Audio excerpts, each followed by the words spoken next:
Hi, good afternoon. This is Frank Sakuma. It's 1:30. We're going to go ahead and get started with this webinar. I know everyone's time is important, so I'm not going to try to take up too much of yours, but still be answered to answer any questions that you may have. We're going to record this short webinar, and we're going to post it to the RFP page so that anyone can bring it back up and have a look at it. As with any of your questions with this RFP process, if we don't address them in this webinar, please email your questions in, and if it's something that other individuals should know, we'll post it on the RFP page as we've been doing during this process. I'm going to go ahead and get started. On your chat boxes, you should be able to ask and type your questions, and we'll get to those later in the webinar. Right now, we're just going to go through a couple things.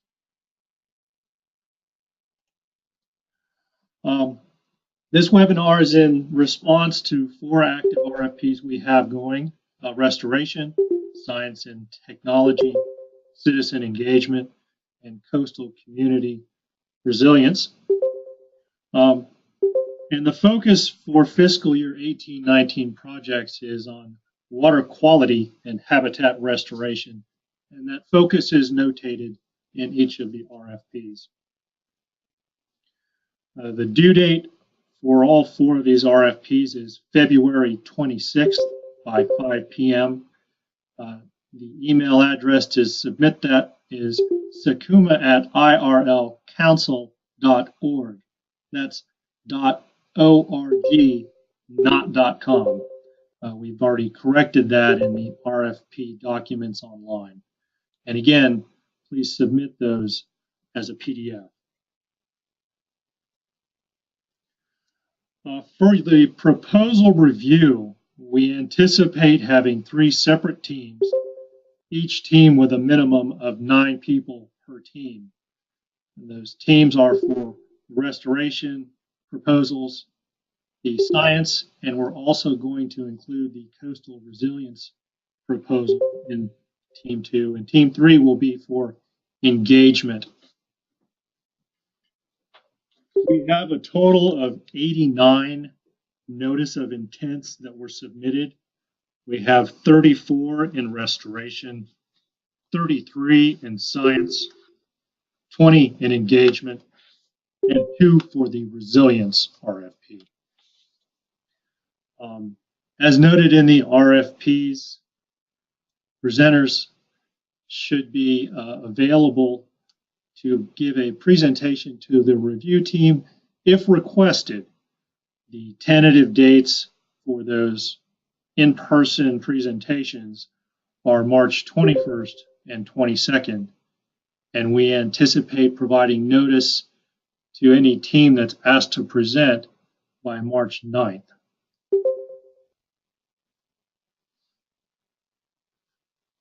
Once the reviews are completed, a recommendation for funding will be sent to the IRL Council Management Board on Tuesday, April 10th, 2018. The Management Board will deliberate on the projects that are presented for funding and will come together and make a recommendation. That recommendation will be presented to the IRL Council Board of Directors on April 13th. At the approval of the Board of Directors, staff will generate a notice of intended funding and will post that online at the webpage, and also will send out notification to each of the proposers. Contract negotiations can begin once we posted that notice of intent. Our goal is to have contracts in place and effective as of the time funding becomes available. And for these round of projects, that's October 1st, 2018. So we'll spend the summer and early fall in contract negotiations. Some of the questions that have come up and been submitted directly to us and have been posted online. First is from a match question. and that had to do with the score sheet. And on the score sheet, there's a 10-point allocation for match. The question is, what happens if you go over your match? Is there an additional points for that? What we're going to do is every project that meets its match component will receive a 5 in that scoring category. Any additional match at 5% intervals will receive an additional point, up to a maximum score of 10 in that category. Another question that came in is, are there limits to potential applicants that can apply? And at this time, any group can propose a project, any government, agency, nonprofit, company, or other entity. And based on the notice of intents that have come in so far, we cover the gamut on the type of entity that has applied. Are members of the Indian River Lagoon Council precluded from submitting projects for funding?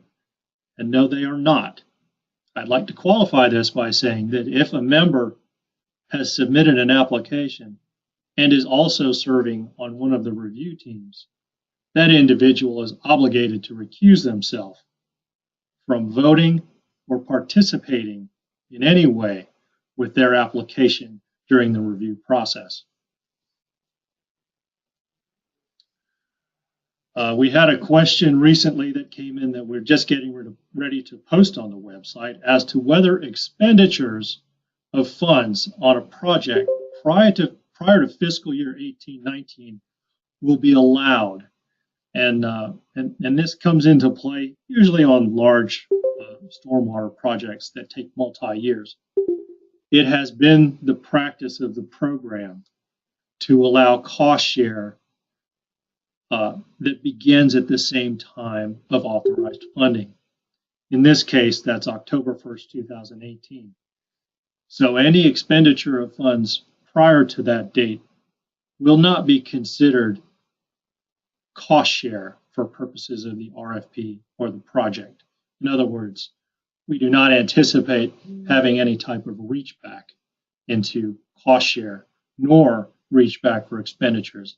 Again, this goes to the point that these funds become available in the budget year that begins October 1st, 2018. At this point, I'm going to go back through our list of texted questions that I've received and try to answer those. And if there is a texted question that I am unable or unclear on answering, we'll follow up and post this question on the RFP website, as our other ones are as well. Additionally, I'll post these questions that we answer verbally because we're recording. Bear with me here.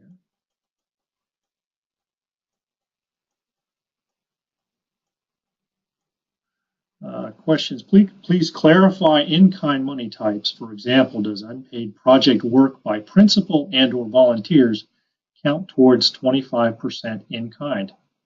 Yes, during the project, and you can establish those cost shares in your budget table. Work done by volunteers, which is established through volunteer sign-up sheets, which will be included in the contract agreement, will count towards in-kind. Additionally, work by the principal, which can be tracked through the agency or entity's payroll, will also be considered in kind if it is not paid for by IRL council side of the budget.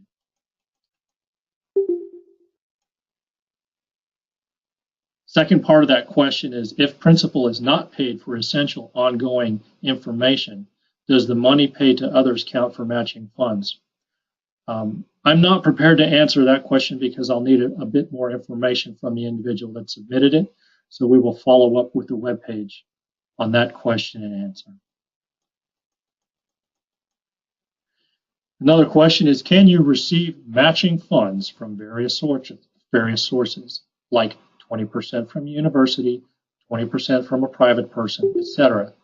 Yes, you may use multiple sources to match the funds in the agreement. You'll just need to clarify in the budget table the source of the match and the amount of the match.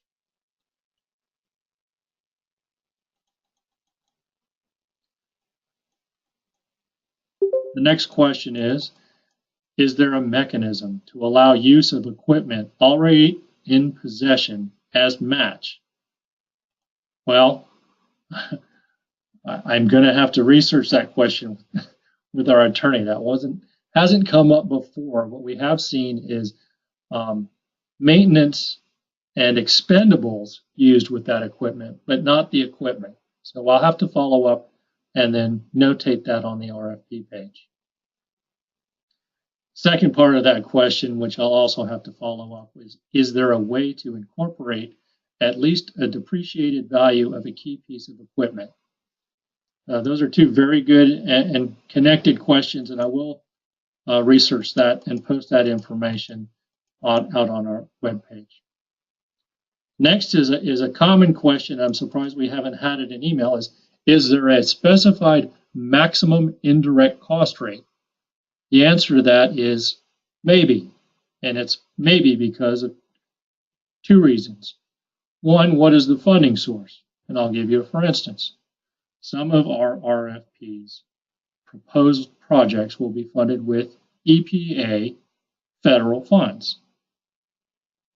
Those are the science projects, the engagement projects, and the resilience projects. Those three categories of projects are being federally funded. If the entity submitting a proposal already has a negotiated rate for federal funds for indirect cost, they are obligated to use that level or less. So there is no maximum indirect cost. However, if the entity is submitting a proposal under RFP 2, 3, or 4, and they already have a negotiated rate, that rate is the maximum rate they may use. For other proposals under Category 1, there is no maximum indirect cost rate. And if the entity has not established an indirect cost rate for federally funded projects, then there is also no maximum indirect cost rate. Consider, however, that is going to be looked at during the review process. Next question is there a point preference available for REDI, R-E-D-I, communities? And to my knowledge, and based on the scoring sheet that we currently use for our proposals, there is not a point preference for REDI communities. I will follow up with that and have another review of the score sheet and also answer that question online. But at this point, I do not believe we have one. Can you please go over the number of proposals received again in each category? Yes, we have 89 total. In the restoration category, we have 34. In the science and technology category, we have 33. In the engagement category, we have 20. And in the resilience category, we have 2. As a follow-up to that question, the notice of intent are public records. And at this point in the RFP process, we intend to generate a list of the proposers and their project and post that on the RFP page. As with other large procurements that you may be familiar with, between the notice of intent and the actual proposal submission, there could be some of the proposers who decide that their projects overlap, or it may be beneficial to coordinate and maybe come in with one comprehensive project. We are not advising to do such a thing, but based on our procurement, it is authorized that individuals may be able to do that. So we're going to post the notice of intent, individuals and projects out on the webpage. Are overhead and G&A costs allowable? Yes, they are, but they have to be noticed in the RFP and clearly identified as well. And also, it would be important to identify those costs on the budget table. Here's a question, says recommendations for budget, looking at funding few large projects or some smaller projects. Well, that's going to be up to the review teams based on the type of proposals that come in and the coordination with the management board. In years past, we've kind of had a mix of large and small projects. So we'll have to see based on the actual proposers that come in the door, and then what the review teams recommend to the management board, and ultimately, at the discretion of the council. So look to those and that debate to be had at first in the management board meeting and then in the council meeting. Do you have a total dollar amount for the 34 projects submitted for restoration? No, but we will notate that total dollar amount on the notice of intent if I get clearance from the attorney. So far, I've got clearance for names and projects. I will clarify if I'm authorized to include funding requested in our listing of notice of intent. So my quick answer is yes, we will be able to have those initial numbers and realize those numbers are subject to change because by the time they submit the actual proposal, there may have been some modifications.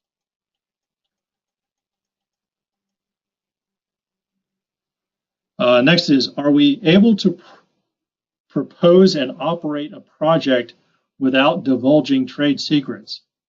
To my knowledge, yes, and that will be taken up at contract negotiation.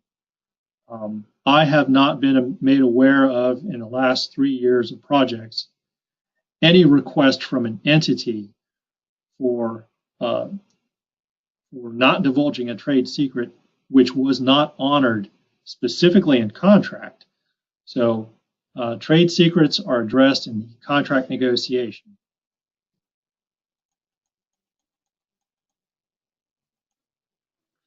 If you have not submitted a notice of intent, can you respond to the RFP, submit a proposal?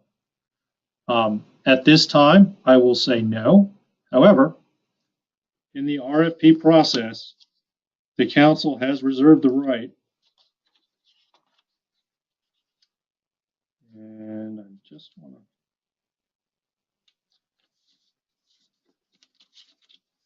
and I'll read the language. The IRL Council reserves the right to accept or reject any or all proposals, in whole or in part, with or without cause, to waive any irregularities and or technicalities, and to award the contracts on such coverage and terms it deems will best serve the interests of the board. Having said that, it is not my intent, unless I am pushed, and then I'll have to go to legal, to accept a proposal that has not submitted a notice of intent.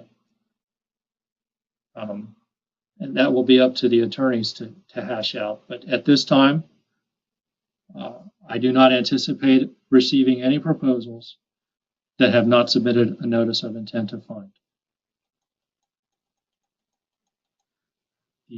This is the next question. The Coastal Community Resilience Coastal Adaptation Planning Project specific requirements mimic a typical project to be built. Many of these do not fit specifics for a plan. Is there other information about developing the action plan that the IRL Council would like to see in the response? I'm going to answer that question on the web because we're going to have a link to the EPA guidance document that has created that proposal. So I'll provide detailed information about the action plan that is going to be required under this EPA-funded proposal. So that will be posted online.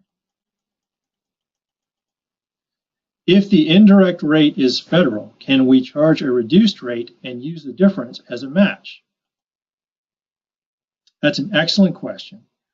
However, in the proposal RFPs,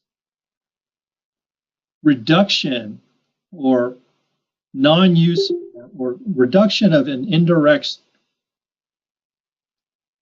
reduced rate is not authorized as a form of match. In the past, it had been, but based on a couple of the projects that came in earlier in the program history, that difference in the rate of that reduced rate is not authorized for match. Good question. When will the RFI be posted to the RFP site? The RFI, or the Notice of Intent to Fund, will be posted at the conclusion and authority of the Board of Directors of their April 13th meeting. So in a perfect world, we would have that posted directly after the meeting. We'll see based on any type of modifications or changes that happen between the management board meeting and the council meeting as to how quickly we'll be able to get that information out. We will do so as soon as we can after it's approved by the Board of Directors. If a proposal can fit into more than one category, may a principal change category at this time? Maybe. And we're going to take a really good look at the deliverables and project outcomes to make sure that the notice of intent and the proposal is in the correct category. And we will work with the entities that are submitting those documents to determine the correct fit. The notice of intent gets a placeholder, and we're not going to penalize an individual for, notice of intending for an RFP and engagement when in fact the more appropriate place for that proposal should be in restoration, because there's far more deliverables on the restoration side of the equation than the engagement side of the equation. So it will be a back and forth. So yes, there could be a change in category, and that determination ultimately will be made between the entity proposing and staff here at the NEP.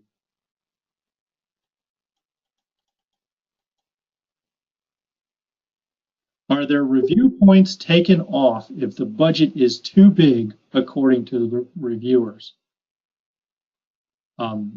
Budgets being too big is not a metric that was considered for scoring. So no, I do not believe that points will be taken off if the budget is too big.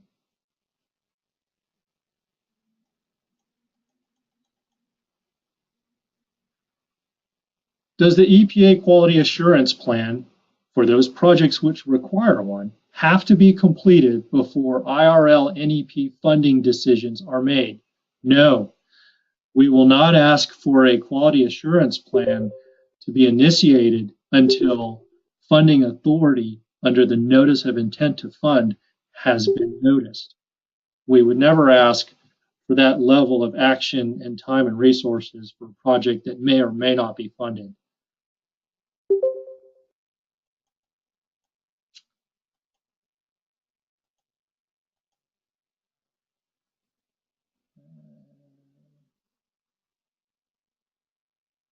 Okay, does anyone else have any other questions that they can submit via chat? Because I'm not seeing any further come up. The last one I had was asked at 1:51 p.m. Other than someone who asked to make me the presenter, and I'm not going to be able to do that.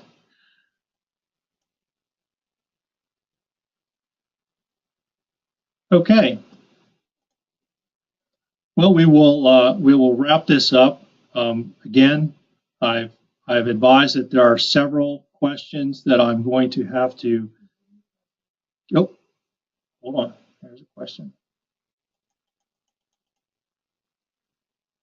Are you recording who is in the mandatory meeting? We are recording For those who have noticed up into the attendees list, I've got 88 of 101 that could have come in. And I will follow up with individuals to confirm that everyone has made the meeting. Who is attending the current webinar?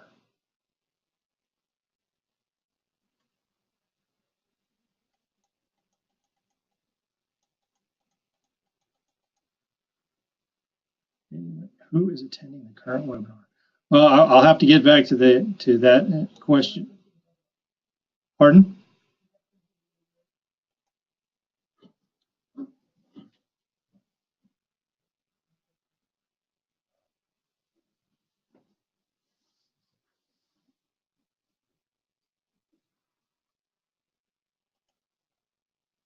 Okay. For those of you who are calling in, I'll need you to send me a quick email confirming that you have attended this meeting. And then for those of you who have logged in online on the web and have notated your name, I don't need any further action from you. And I will follow up with questions and answers on the RFP and any other questions that may be sitting out in the chat box. So at this time, I'm going to stop recording, and then we'll post this to the RFP page. Thank you very much, everyone.